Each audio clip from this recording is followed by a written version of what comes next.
Hello students, आज हम करने जा रहे हैं ग्रुपिंग ऑफ सेल्स। देखिए बेसिक क्या कंसेप्ट है इस टॉपिक का। एक सिंगल सेल जो होता है वो हमें उतना अमाउंट ऑफ करंट नहीं दे पाता जितनी कि हमें कई बार सर्किट में नीड होती है। तो उसके लिए हम क्या करते हैं, एक से ज़्यादा सेल यूज़ करते हैं। जैसे आप रिमोट में देखते हो कि एक सिंगल सेल का भी रिमोट आता है, डबल का भी आता है और दो से ज़्यादा सेल का भी रिमोट आता है। तो ये डिपेंड करता है कि रिमोट के अंदर हमें कितने अमाउंट ऑफ करंट चाहिए। जब एक सेल के करंट से काम चल जाता है तो हम एक सेल वाला रिमोट के अंदर जो जगह है वो एक सेल की बना दी जाती है। जब रिमोट को इतना करंट चाहिए कि उसको दो सेल की ज़रूरत होती है तो उसके अंदर स्पेस दो सेल का होता है। ऐसे ही तीन का भी हो सकता है। तो जब एक सेल से आपका काम ना चले, हमें करंट का अमाउंट ज़्यादा चाहिए हो, तो हम सेल्स को एक से ज़्यादा यूज़ करते हैं। अब जब एक से ज़्यादा हम सेल यूज़ कर रहे हैं तो उनको आपस में कैसे जोड़ा जाए, उसी को हम बोलते हैं कॉम्बिनेशन ऑफ सेल या फिर ग्रुपिंग ऑफ सेल्स। एक साथ जोड़ के हम अमाउंट ऑफ करंट ज़्यादा कर सकते हैं। लेकिन यहाँ पर भी एक कंसेप्ट है हमारे पास अलग से। वो क्या है कि जब आप सेल्स को ग्रुपिंग करने जा रहे हो, सेल्स को जोड़ने जा रहे हो, कॉम्बाइन करने जा रहे हो, तो वहाँ पर भी दो कंडीशन आ जाती है कि जिन सेल्स को आप कंबाइन कर रहे हो वो सेल एक जैसे हैं या अलग अलग।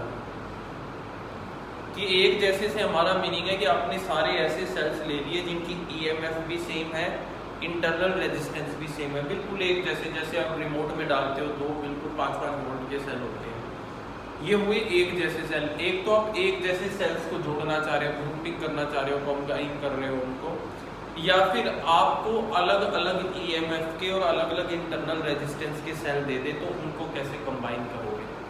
तो इस टॉपिक को फिर हम दो तरीके से करेंगे। देखो, हर ग्रुपिंग में दो टाइप होंगे, वही जो आपने पहले भी किए हैं, सीरीज कॉम्बिनेशन और पैरेलल कॉम्बिनेशन। तो आज हम करेंगे सीरीज और पैरेलल कॉम्बिनेशन उन सेल्स का जो आइडेंटिकल है। आइडेंटिकल का मीनिंग है उन सबकी ईएमएफ भी सेम है और उन सबका इंटरनल रेजिस्टेंस भी सेम है। नेक्स्ट वीडियो में हम सीरीज और पैरेलल कॉम्बिनेशन करेंगे उन सेल्स का जिनकी ईएमएफ भी अलग है और जिनका इंटरनल रेजिस्टेंस भी अलग है। तो आज हम जो टॉपिक कर रहे हैं वो है हमारे पास combination of grouping of same cell.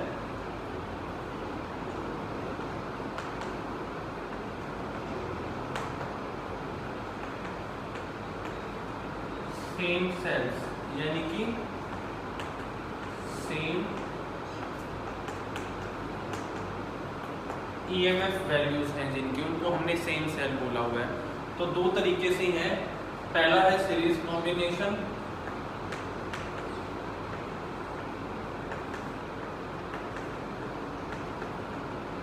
Definition लिख देते हैं।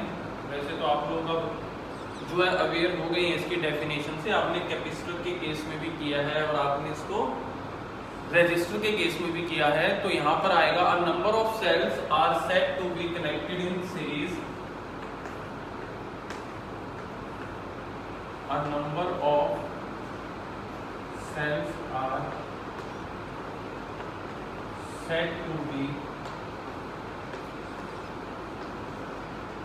connected in series if negative terminal of one cell if negative terminal of one cell is connected with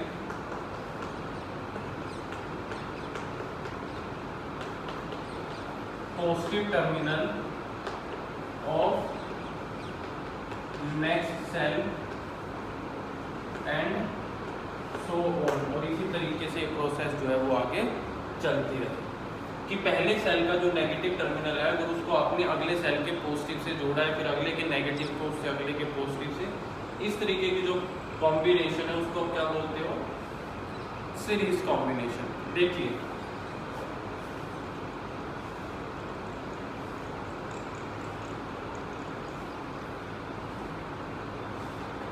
ये एक सेल है जिसमें ये इसकी ईएमएफ है और ये इसका इंटरनल रेजिस्टेंस, ये कंबाइन एक सेल बनाता है।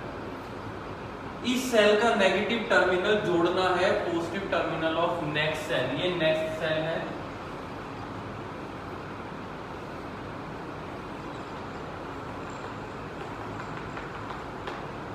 आइडेंटिकल है तो दोनों की ईएमएफ भी ई और दोनों का इंटरनल रेजिस्टेंस भी, यानी इसके नेगेटिव टर्मिनल को इसके पॉजिटिव से जोड़ दिया, एंड सो ऑन। जितने ज्यादा जोड़ोगे जोड़ते रहेंगे और फाइनली फिर आप इसको किसी एक्सटर्नल रेजिस्टेंस आर के साथ जोड़ देते।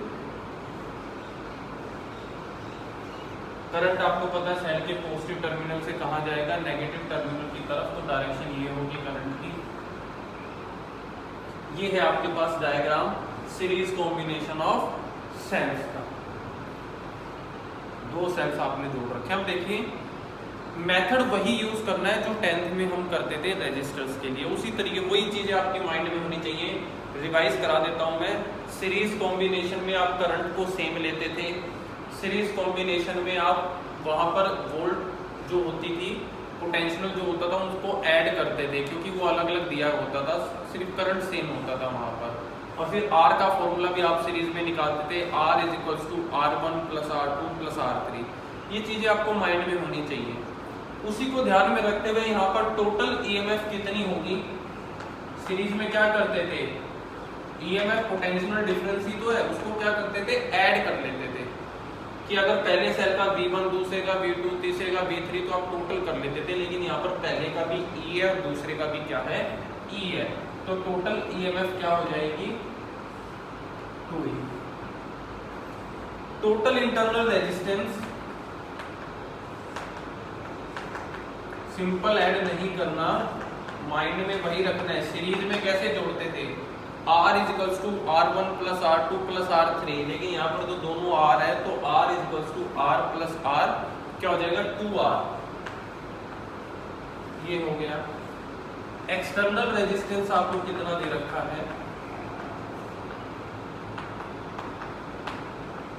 वो है कैपिटल R, और ये R और ये R भी आपस में कैसे जुड़े हुए हैं, सीरीज में जुड़े हुए हैं। तो जो रिजल्टेंट है, रिजल्टेंट रेजिस्टेंस जो होगा वो भी क्या होगा, सॉरी, दोनों को सीरीज में हमने जोड़ दिया। अब सीरीज में क्या निकालते थे, जो चीज अब सेम है, क्या है सेम यहाँ पर, करंट। वैसे भी सेल्स को कंबाइन कर रहे हैं तो करंट के लिए ही कर रहे हैं, तो हम करंट ही निकालेंगे। तो करंट किसके इक्वल होगा, जितनी टोटल आपके पास क्या है, EMF, Ohm's law, I is equals to V upon में R, ये है पोटेंशियल टोटल, और R यहाँ पर ये है रिजल्टेंट रेजिस्टेंस। ऊपर आ गया ट्वाइस ऑफ E और नीचे आ गया R प्लस 2 ऑफ R। ये आ गया फॉर्मूला गिवन कंडीशन के लिए। अगर आपने दो सेल जोड़ रखे थे तो आपको करंट निकालना हो तो दोनों की ईएमएफ को क्या कर दो, ऐड कर दो, और दोनों का रिजल्टेंट जो रेजिस्टेंस आएगा उसको सीरीज में हमने किसके साथ जोड़ दिया है, R के साथ जोड़ दिया। क्या होगा अगर हमारे पास n नंबर ऑफ सेल दे रखे हो, दो से ज्यादा हो, if n is the number of cells जिनको आपने कनेक्ट किया गया। देखो जब दो को कनेक्ट किया गया तो इंटीजर 2 आ गया था, n को कनेक्ट करेंगे तो टोटल करंट हो जाएगा, दो की जगह लिख दिया NE अपॉन में R प्लस NR। ये जनरलाइज फॉर्मूला हो गया, हमने उसको n के लिए कर दिया है, ठीक है। ये था सीरीज कॉम्बिनेशन। कुछ छोटे छोटे दो स्पेशल केसेस भी है हमारे पास इसके। पहला केस तो ये कि अगर आपने जो बाहर से एक्सटर्नल रेजिस्टेंस लगाया है उसकी वैल्यू बहुत ज्यादा लार्ज हो जाए, इफ इतनी लार्ज हो जाए कि वो जो दूसरा रेजिस्टेंस निकाला आपने, टोटल इंटरनल जो निकाला है, वो उसके मुकाबले बहुत छोटा हो जाए, R is much greater than total internal resistance NR, तो हम NR को क्या कर देते हैं, फिर इग्नोर कर देते हैं, नेग्लेक्ट कर देते हैं। तो ये फॉर्मूला फिर बच जाएगा। अगर इसमें से NR रिमूव कर दिया तो I इक्वल हो जाएगा NE बाई R, यही बचेगा। NR तो यहाँ से चला गया। तो अब ये क्या है, I क्या है, टोटल करंट, N क्या है, number of cell, into E upon में R, इसका मीनिंग है current due to one cell.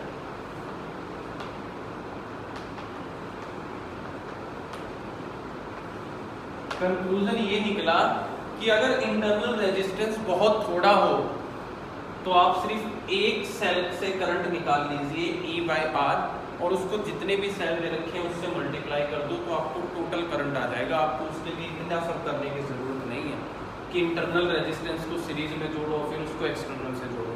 अगर इंटरनल बहुत थोड़ा है एज कम्पेयर टू एक्सटर्नल तो सीधा सिर्फ एक सेल का करंट निकालो, इंटरनल को इग्नोर हो जाएगा और उसको n से कर दो मल्टीप्लाई, तो ये आ जाएगा टोटल करंट। लेकिन अगर क्या हो कि जब हमने L सेल्स के इंटरनल रेजिस्टेंस को जोड़ा तो वो वैल्यू ऐड होके इतनी ज्यादा आ गई कि उसके मुकाबले R जो है वो बहुत छोटा हो गया।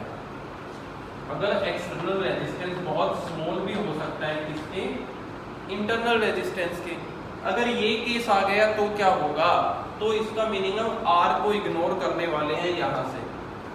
अगर ये बहुत छोटा है इसको इग्नोर कर दें तो अब I की वैल्यू आएगी N E और नीचे बचेगा N R, N से N कट जाएगा, ये आ गया E अपॉन में R, यानी कि टोटल करंट किसके इक्वल आ गया, current due to one cell. इसका मीनिंग ये हुआ कि अगर आपने एक्सटर्नल रेजिस्टेंस बहुत छोटी वैल्यू का ले लिया तो आपने कितने भी सेल जोड़ रखे हों कोई फर्क नहीं पड़ता, हमेशा टोटल करंट तो किसके इक्वल आने वाला है, जो एक सेल से करंट आता है। आप कितने भी सेल जोड़ लो, जो एक सेल करंट देगा वही टोटल करंट का अमाउंट लगेगा, ठीक है, क्योंकि सीरीज में करंट क्या होता है, सब में सेम होता है, जो एक सेल से जा रहा है वही दूसरे में, वही तीसरे से, जो चेंज करने वाली क्वांटिटी थी वो R थी, अगर वही इतना छोटा हो गया तो फिर जो टोटल करंट है वो किसकी वजह से है, current due to one cell. ये था सीरीज कॉम्बिनेशन उन सेल्स का जिनका EMF क्या है, सेम है, या फिर हम कह सकते हैं आइडेंटिकल सेल्स। अब हम करेंगे इसका पैरेलल कॉम्बिनेशन।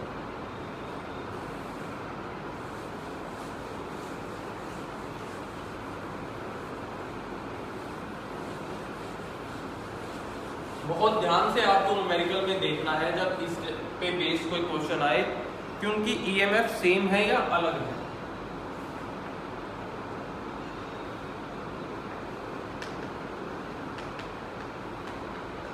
पैरेलल कॉम्बिनेशन क्या लिखेंगे, a number of cells are said to be connected in parallel, a number of cells are said to be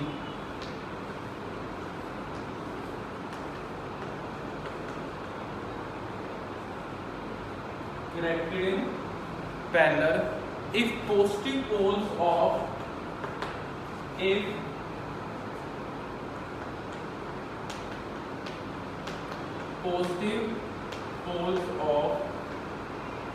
all the cells, सभी सेल्स का जो पॉजिटिव पोल्स है are connected to one point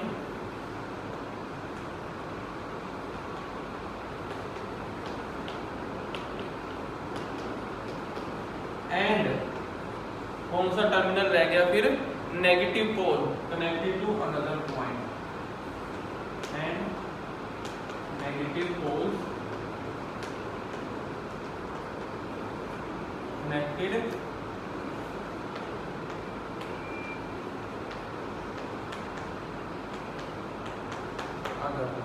negative को दूसरे से जोड़ दिया जाएगा।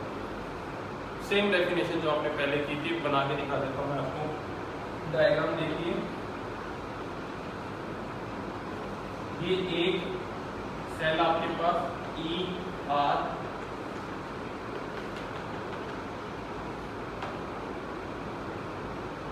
ये दूसरा सेल आपके पास,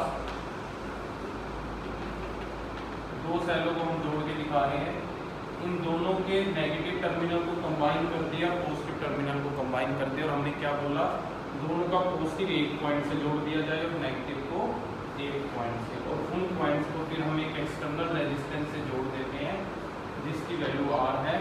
पॉजिटिव से नेगेटिव की तरफ करंट जाएगा तो करंट की डायरेक्शन क्या होगी, I।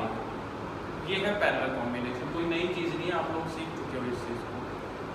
वही रूल यहाँ पर लगाने हैं जो हम वहाँ पर लगाते थे कि जब पैरेलल कॉम्बिनेशन करते थे तो आपको पता होता था कि पैरेलल में V की वैल्यू यानी कि EMF की वैल्यू सबके लिए सेम होती है। आप ऐड किसको करते थे, वहाँ पर करंट को ऐड करते थे, पोटेंशियल को ऐड नहीं करते थे। तो पैरेलल में तो ये अलग से एक्सटर्नल से जुड़ा हुआ है, ये अलग से जुड़ा हुआ है, तो इसलिए जब नेट EMF निकालोगे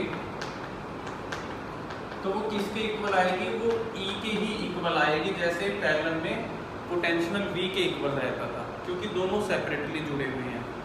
लेकिन नेट इंटरनल रेजिस्टेंस निकालना है आपको, नेट इंटरनल रेजिस्टेंस, दो इंटरनल रेजिस्टेंस है आपके पास R और R, लेकिन दोनों पैरेलल से जुड़े हुए हैं। तो अगर आप इनको सॉल्व करोगे तो सॉल्व करके आएगा R/2। कई बच्चे कंफ्यूज होंगे ये कैसे आया, तो फॉर्मूला पैरेलल का होता है 1/R = 1/R1 + 1/R2। यहाँ पर R1 की वैल्यू भी R है और R2 की वैल्यू भी R है। तो इसको जब आप सॉल्व करोगे तो नीचे R 1 + 1 2/R और रेसिप्रोकल करोगे तो रिजल्टेंट आ जाएगा R/2। ये लेकिन ये कॉम्बिनेशन जो पैरेलल है ये सीरीज में जुड़ा हुआ है किसके साथ, एक्सटर्नल रेजिस्टेंस के साथ। तो एक्सटर्नल रेजिस्टेंस जो R है उसके साथ अगर जोड़ दें तो फिर रिजल्टेंट रेजिस्टेंस क्या आएगा, उसके साथ सीरीज में जोड़ने पर सिंपली ऐड हो जाएगा और ये आ जाएगा R + R/2। ये है सिंपल। तो निकालना क्या हमें, करंट।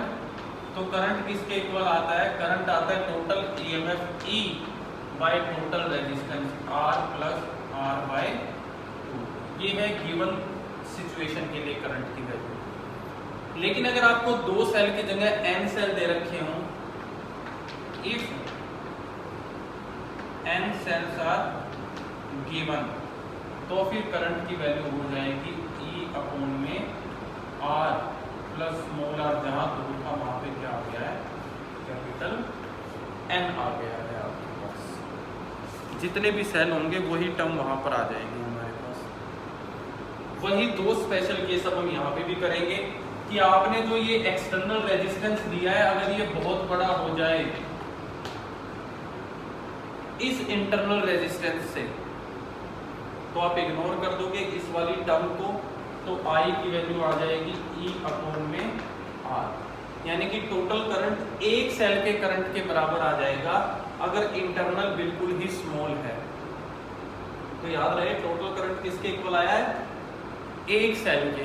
ये स्पेशल केस सीरीज वाले में तब होता था जब इंटरनल बड़ा होता था एक्सटर्नल रेजिस्टेंस से, तो कंपैरिजन माइंड में रखना है आपने। सेकंड केस, अगर R बहुत छोटा हो जाए इनसे तो R को हम इग्नोर कर देंगे, स्मॉल r यहाँ रहेगा, कैपिटल N ऊपर आ जाएगा, तो I की वैल्यू हो जाएगी NE/R। तो यानी कि फिर करंट क्या होगा, जितने आपने सेल लगाए हैं और करंट ड्यू टू 1 सेल। ये वहां पर तब आता था जब R की वैल्यू बड़ी होती थी, तो इंटरचेंज हो गए हैं। तो ये हमारे पास पैरेलल कॉम्बिनेशन। ऐसे ही मिक्स ग्रुपिंग भी होती है, मिक्स कॉम्बिनेशन भी होता है। एक सर्किट में चीजें पैरेलल भी जुड़ी होती हैं, सीरीज में भी जुड़ी हुई होती हैं। तो वहां पर आपको क्या करना होता है, पैरेलल वालों का अलग इक्वेशन निकालनी होती है सॉल्व करके, सीरीज वालों को अलग से सॉल्व करना होता है, फिर बाद में उनको ये देखना होता है कि अब ये आपस में कैसे जुड़े हुए हैं।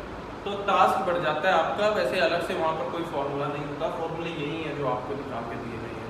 तो ये आज हमने किया सीरीज और पैरेलल कॉम्बिनेशन उन सेल्स का जिनकी EMF वैल्यू क्या होती है, सेम होती है। आपने इसको अच्छे से रिवाइज कर लेना है।